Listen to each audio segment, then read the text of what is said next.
வணக்கம். Welcome to Shafi guidance. நான் உங்கள் ஷஃபி.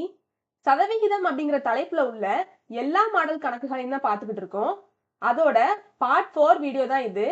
வீடியோவை ஸ்கிப் பண்ணாம பாருங்க. அப்பதான் தெளிவா புரியும். வாங்க வீடியோக்குள்ள போலாம். கொஸ்டின்ல என்ன கொடுத்திருக்காங்க? சதவீதத்தை பின்னமாக மாற்றுக. ஒரு சதவீதம் கொடுத்திருக்காங்க. 75%. அதை என்னவா மாத்த சொல்லியிருக்காங்க? பின்னமா மாத்த சொல்லியிருக்காங்க. இந்த மாதிரி ஒரு மதிப்பு கொடுத்துட்டு அதை பின்னமா மாத்துங்க அப்படின்னு சொல்லிட்டாங்கன்னா அந்த மதிப்பை முதல்ல எழுதிக்கணும். பின்னமா மாத்துறதுக்கு நம்ம என்ன பண்ணணும் அப்படின்னா 100ஆல வகுத்துறணும். எந்த ஒரு மதிப்பு கொடுத்துட்டு அதை பின்னமா, அதாவது சதவீத மதிப்பு கொடுத்துட்டு அதை பின்னமா மாத்துங்க அப்படின்னு சொல்லிட்டா அதை 100ஆல வகுத்துறணும். சரி, இப்ப அதை கேன்சல் பண்ணி பார்ப்போமா? ஐ 2 10, ஒரு 0, ஓர் 5 5, ஒரு 2 இருக்கும், இங்கிட்ட ஒரு 5 இருக்கு. 5 5 25, 15. ஐ 3 15, 4 5 20, 3/4. ஆப்ஷன் ஏ தான் சரியான விடை. அடுத்த கணக்குக்கு போயிடலாம். அடுத்த கணக்கும் அதே மாடல் தான். என்ன கொடுத்திருக்காங்க?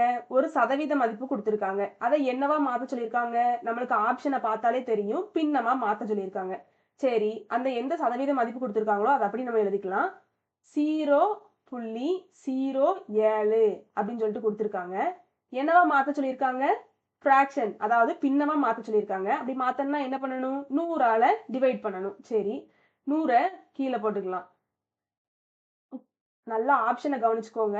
மேல 7 இருக்கு. அப்போ நம்ம என்ன பண்ணணும்? மேல இருக்கக்கூடிய இந்த மதிப்பை 7ஆ மாத்தணும். அப்போ என்ன பண்ணிக்கலாம் அப்படின்னா மேலையும் கீழையும் 100ஆல பெருக்கி டிவைட் பண்ணிக்கலாமா? ஏன் அப்படி டிவைட் பண்றீங்க, பெருக்குறீங்க? இதால இதோட மதிப்பு எதுவும் சேஞ்ச் ஆகுமா அப்படின்னு சொல்லி கேட்டா கிடையவே கிடையாது.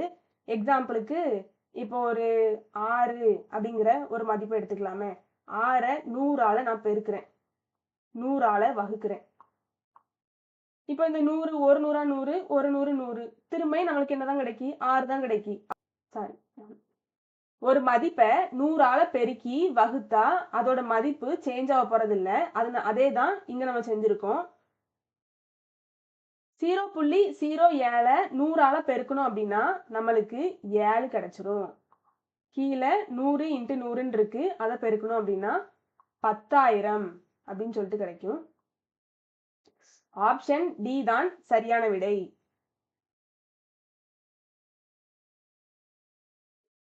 இது ஈஸியான ஒரு கணக்குங்க. என்ன கொடுத்திருக்காங்க? 5ன் 10% மற்றும் 10ன் 5% ஆகியவற்றின் கூடுதல். 10% of 5 and 5% of 10 add up to. என்ன சொல்லியிருக்காங்க அப்படின்னா 5ன் 10%த்தையும் 5ன் 10%த்தையும் 10ன் 5%த்தையும் கூட்ட சொல்லியிருக்காங்க. கூடுதலை கேட்டிருக்காங்க. 10% இருக்கத 10/100ன்னு எழுதிக்கலாமா? 5 × 10/100 பிளஸ் 10 × 5% இருக்கிறத 5/100ன்னு எழுதிக்கலாமா? சரி, இப்போ சிம்பிளிஃபை பண்ணலாம். இதை 5 × 10 50. 50 கீழே ஒரு 100 இருக்கு, 100 அப்படி போட்டுக்கலாம். 10 × 5ம் 50 தான். கீழே 100 இருக்கு, அதை அப்படி போட்டுக்கலாம். கீழே 100 இருக்கிறதுனால ரெண்டுத்துக்கும் காமனா 100 கீழே அப்படி போட்டுக்கோங்க. இந்த 50ஐயும் 50ஐயும் கூட்டினா எவ்வளோ? 100. இதை கேன்சல் பண்ணிட்டா ஆன்சர் 1.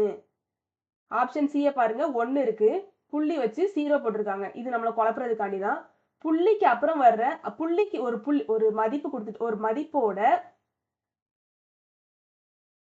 மதிப்பு கூட புள்ளி வச்சு 0 போட்டோம் அப்படின்னா புள்ளிக்கு அப்புறம் உள்ள 0க்கு மதிப்பு கிடையாது. அதனால ஆப்ஷன் சி தான் சரியான விடை.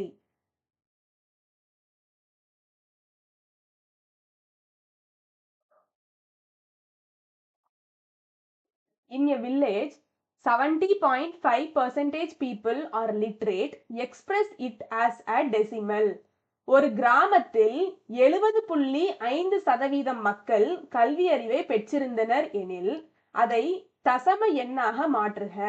அதாவது ஒரு கிராமத்துல 70.5% மக்கள் கல்வி அறிவு பெற்றவங்களா இருக்காங்களாம். அதை என்ன சொல்லியிருக்காங்க? தசம எண்ணா மாத்த சொல்லியிருக்காங்க. சரி, முதல்ல கொடுத்துருக்கத அப்படியே எழுதிக்கலாம்.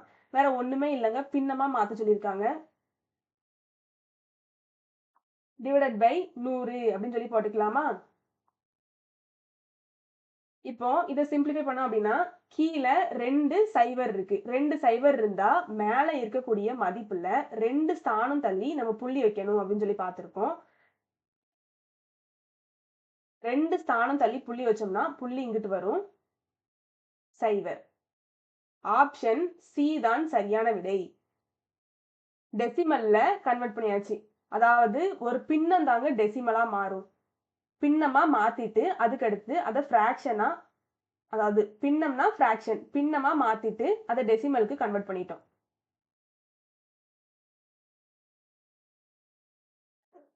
If 20% of pure acid is in 8 liter of a solution, how many liter of pure acid is in that solution? 8 litre கரைசலில் 20% தூய அமிலம் உள்ளது எனில் அமிலத்தின் லிட்டர் அளவு காண்க. அதாவது என்ன கொடுத்திருக்காங்க அப்படின்னா 8 லிட்டர் கரைசல் இருக்குங்க. அதாவது 8 லிட்டர் கரைசல்ல 20% வந்து ஒரு கரைசல் இருக்கு. 8 லிட்டர் கொண்ட ஒரு கரைசல் இருக்கு. அதுல 20% என்னவா இருக்கான்? தூய அமிலமா இருக்கான். என்னது கண்டுபிடிக்க சொல்லியிருக்காங்க? அந்த அமிலத்தோட லிட்டர் அளவு. அதாவது இந்த தூய அமிலத்தோட லிட்டர் அளவை கண்டுபிடிக்க சொல்லியிருக்காங்க. சரி, கண்டுபிடிச்சிடலாமா? இந்த 8 அப்படிங்க இந்த கலவை 8 அப்படிங்கிறது தான் 100%.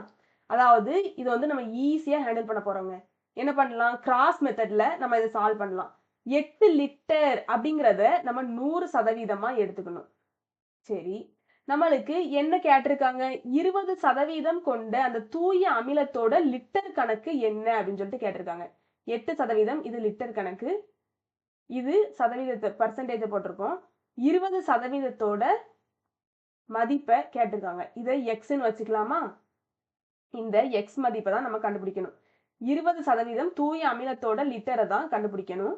8 லிட்டரோட சதவீதம் 100. சரி, இதை நம்ம கிராஸ் மல்டிப்ளிகேஷன் பண்ணிடலாமா?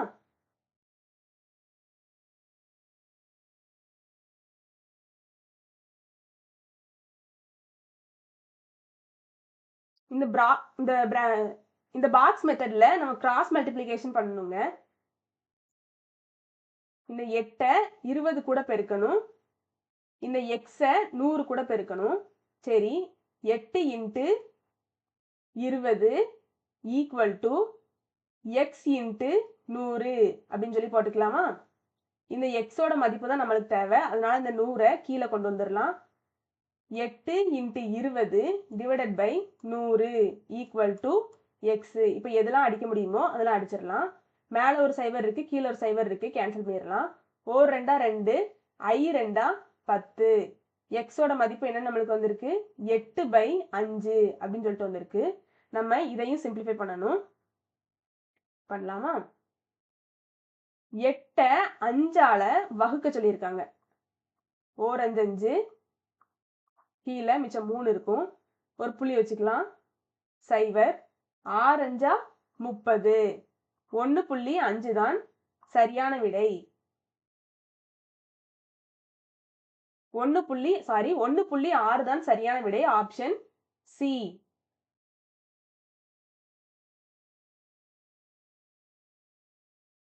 கொஸ்டினை பார்த்துலாம் பயந்துட வேண்டாங்க, ரொம்பவே ஈஸியான question. If x percentage of y is 100 and y percentage of z is 200, then the relation between x and z is y in x சதவீதம் என்பது 100 எனவும் z இன் y சதவீதம் என்பது 200 எனில் x-க்கும் z-க்கும் உள்ள தொடர்பு. அதாவது கொஸ்டின்ல கொடுத்திருக்கத நம்ம அப்படியே எழுதிக்கலாம். என்ன கொடுத்திருக்காங்க அப்படின்னா y இன் x சதவீதம் 100க்கு சமமா இருக்கு. இசட்டின் y சதவீதம் 200க்கு சமமா இருக்கு. 200ஆ இருக்கு. சரி, இந்த x சதவீதத்தை x by 100 அப்படின்னு சொல்லிட்டு எழுதிக்கலாமா?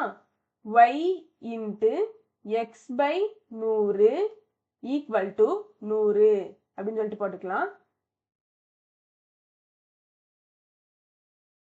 இந்த x by 100 மட்டும் வலது பக்கம் கொண்டு போயிடலாமா? y equal to 100 into இது இந்த சைடுல போகும்போது 100 மேல போயிரும், x கீழே வந்துரும். சரி, இது அப்படியே இருக்கட்டும். இதை நம்ம சால்வ் பண்ணுவோம். இப்போ z into y சதவீதத்தை y by 100 அப்படின்னு சொல்லிட்டு எழுதிக்கலாம். Equal to 200. இப்போ இந்த y மட்டும் இந்த சைடு வச்சுக்கோங்க. இந்த z-ஐயும் 100ஐயும் வலது பக்கம் கொண்டு போயிடலாம். y equal to 200 into 100 divided by z அப்படின்னு சொல்லிட்டு வந்துட்டு, எதனால இந்த y மட்டும் இந்த சைடு வச்சிருக்கோம் அப்படின்னா, இந்த y-ல இந்த y-ஐ கொண்டு போய் சப்ஸ்டியூட் பண்ணிடலாமா? சப்ஸ்டியூட் பண்ணிட்டோம் அப்படின்னா நம்மளுக்கு ஆன்சர் வந்துடும். அதனால தான் இப்படி y கண்டுபிடிச்சி இதுல கொண்டு போய் சப்ஸ்டியூட் பண்ணுவாங்க. சரி, வாங்க சப்ஸ்டியூட் பண்ணி பார்த்துடலாம். 100 into 100 divided by x equal to இந்த y அப்படின்னு சொல்லிட்டு இருக்கா, இந்த y-க்கு பதிலா நம்ம கண்டுபிடிச்சிருக்கக்கூடிய இந்த வேல்யூவை போட்டுக்கலாம். இந்த 1 அப்படின்னு சொல்லிட்டு எடுத்துக்கலாம். இந்த வேல்யூவை போட்டுக்கலாம். அப்போ 200 into 100 divided by z அப்படின்னு சொல்லிட்டு வந்துடும். இங்கிட்ட ஒரு 100 இருக்கு, இங்கிட்ட ஒரு 100 இருக்கு. இது ரெண்டுத்தையும் கேன்சல் பண்ணிடலாமா? இங்கிட்டு 2 சைவர் இருக்கு, இங்கிட்டு 2 சைவர் இருக்கு. அதை கேன்சல் பண்ணிடலாமா? இந்த சைவரும் இந்த சைவரும் கேன்சல் ஆயிரும். எந்த மாதிரிலாம் நம்மளுக்கு கேன்சல் பண்ண முடியுமோ அப்படி எல்லாத்தையும் கேன்சல் பண்ணிருங்க. அப்பதான் ஈஸியா இருக்கும் நம்மளுக்கு ஆன்சர் வரையில. சரி, இந்த எக்ஸை வலது பக்கம் கொண்டு போயிடலாம், இந்த இசட்டை இடது பக்கம் கொண்டு போயிடலாம். அப்ப என்ன ஆகும் அப்படின்னா, இங்க 2 100யுமே நம்ம அடிச்சு விட்டோம் அப்படித்தானே. அப்போ 1 அப்படின்னு இருக்கும். 1 இன்ட்டு இசட் அப்படின்னு சொல்லிட்டு இந்த சைடு இருக்கும். இந்த சைடு 2 மட்டும் இருக்கு. 2 இன்ட்டு எக்ஸ் அப்படின்னு சொல்லிட்டு இருக்கும். அப்போ 1 இன்ட்டு இசட்டு தான். 2 இன்ட்டு எக்ஸ் 2x. அப்போ இசட்டுக்கும் எக்ஸுக்கும் உள்ள மதிப்பு என்ன அப்படின்னு பார்த்தீங்க அப்படின்னா, இசட் வந்து எக்ஸோட எத்தனை மடங்குக்கு ஈக்குவலா இருக்கான்? 2 மடங்கு ஆஃப் எக்ஸ் தான் இசட்டுக்கு சமமா இருக்கான். எனது 2 மடங்கு எக்ஸ் தான் இசட்டுக்கு சமமா இருக்கு. அப்போ ஆப்ஷன் சி தான் சரியான விடை.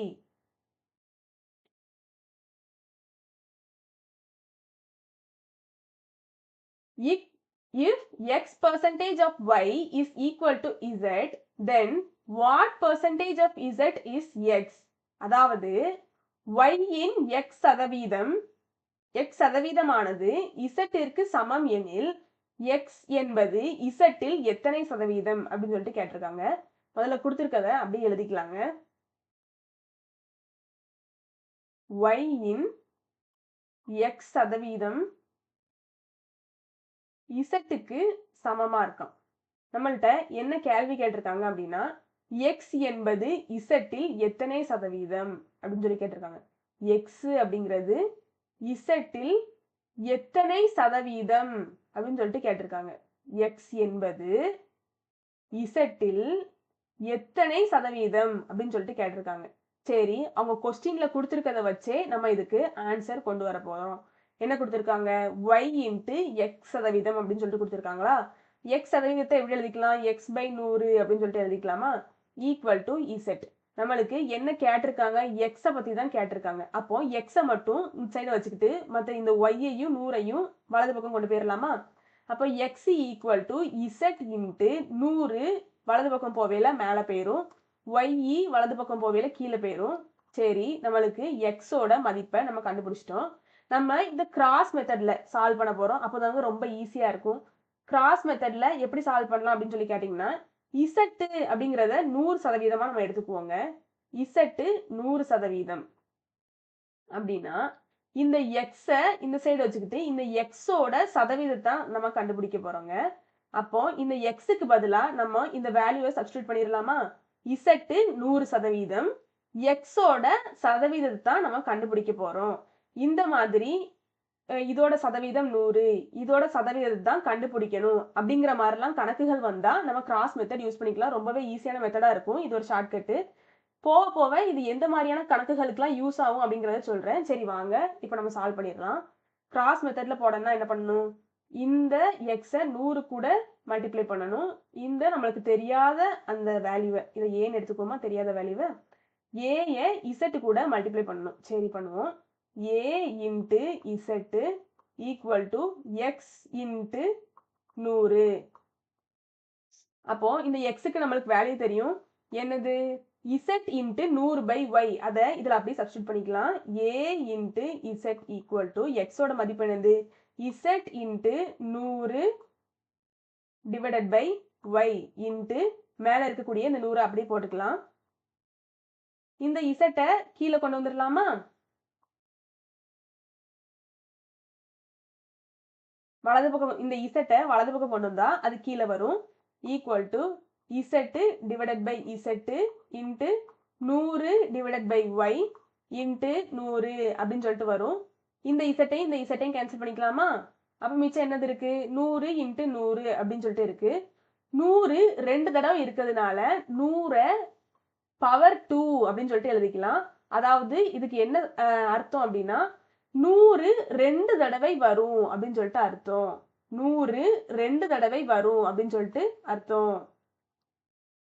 கீழே என்னது இருக்கு? y இருக்கு. y அப்படி போட்டுக்கோங்க. இப்போ கொஸ்டின்ல பாருங்க ஆப்ஷன் என்ன கொடுத்துருக்காங்கன்னு. 100 ஸ்கொயர் டிவைடட் பை y அப்படின்னு சொல்லிட்டு இருக்கா? அப்போ ஆப்ஷன் டி தான் சரியான விடை.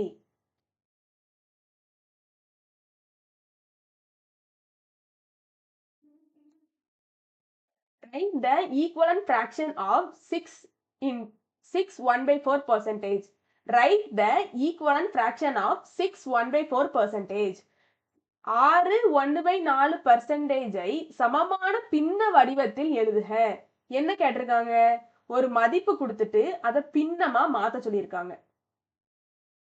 அப்ப நம்ம என்ன பண்ணுவோம்? இந்த மதிப்பை 100ஆல டிவைட் பண்ணுவோம்.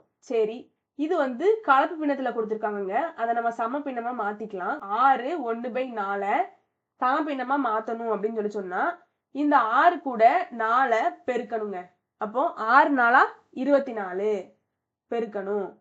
24 கூட இந்த 1 பிளஸ் பண்ணணும், ஆட் பண்ணணும். 24 பிளஸ் 1 25.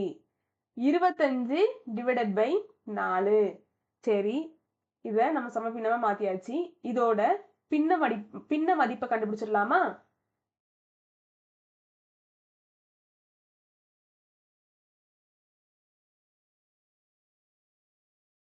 இருபத்தஞ்சு டிவைடட் பை 4 கீழே 100 போட்டுடலாம். எதுக்காண்டி அப்படின்னா இந்த சதவீதத்தோட சதவீதம் கொடுத்து அதை பின்னமா மாத்த சொல்லியிருக்கிறதுனால, சதவீதம் கொடுத்து பின்னமா மாத்த சொல்லியிருக்கிறதுனால நம்ம 100ஆல கீழே என்ன செஞ்சிருக்கோம்? வகுத்திருக்கோம். கீழே ஒரு 1 இருக்கிறதா நினைச்சுக்கோங்க. இது ஒரு வேல்யூ. கீழே நம்ம 100 போட்டிருக்கோம். 100க்கு கீழே 1 இருக்கதா வச்சுக்கோங்க. 25/4 அப்படி எழுதிக்கோங்க.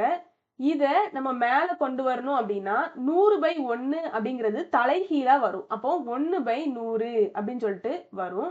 இதுல நம்ம என்னத்தெல்லாம் கேன்சல் பண்ண முடியுமோ அதெல்லாம் கேன்சல் பண்ணிக்கலாம். 25 25 4 25 100. அப்போ 1/4 1/4ன்னு இருக்கு. இதுல பெருக்கணும் அப்படின்னா 1/16 அப்படின்னு சொல்லிட்டு வரும். ஆப்ஷன் சி தான் சரியான விடை. இப்போ 100 டிவைடட் பை 1 அப்படின்னு சொல்லி போட்டிருக்கோமே, எதுக்காண்டி அப்படி போட்டிருக்கோம் அப்படின்னு சொல்லி கேட்டோம் அப்படின்னா இதோட சாரி இதோட அர்த்தம் என்னது? 100 டிவைடட் பை 1 அப்படிங்கிறதுக்கு அர்த்தம் என்னது? 100 1ஆல டிவைட் பண்ணணும் அப்படின்னு சொல்லி சொல்லுவாங்க. 100 1ஆல டிவைட் பண்ணாலும் நம்மளுக்கு என்னதான் வரும்? 100 அப்படிங்கிறது தான் ஆன்சரா வரும். ஒரு 100 100 தான் நம்மளுக்கு ஆன்சரா வரும். அதனால 100/1 அப்படின்னு சொல்லிட்டு எழுதிக்கலாம். அது ஒன்றும் தப்பு கிடையாது. மதிப்பு மாறாது. அதனாலதான் அப்படி எழுதியிருக்கோம். இந்த வீடியோ உங்களுக்கு பிடிச்சிருக்கும்னு நம்புறேன். நான் ஏதாச்சும் மாத்திக்கணும்னு நீங்க நினைச்சீங்கன்னா கண்டிப்பா கமெண்ட் பண்ணுங்க. வெற்றியை நோக்கி உங்கள் பயணத்திற்கு என் வாழ்த்துக்கள். நன்றி, வணக்கம்.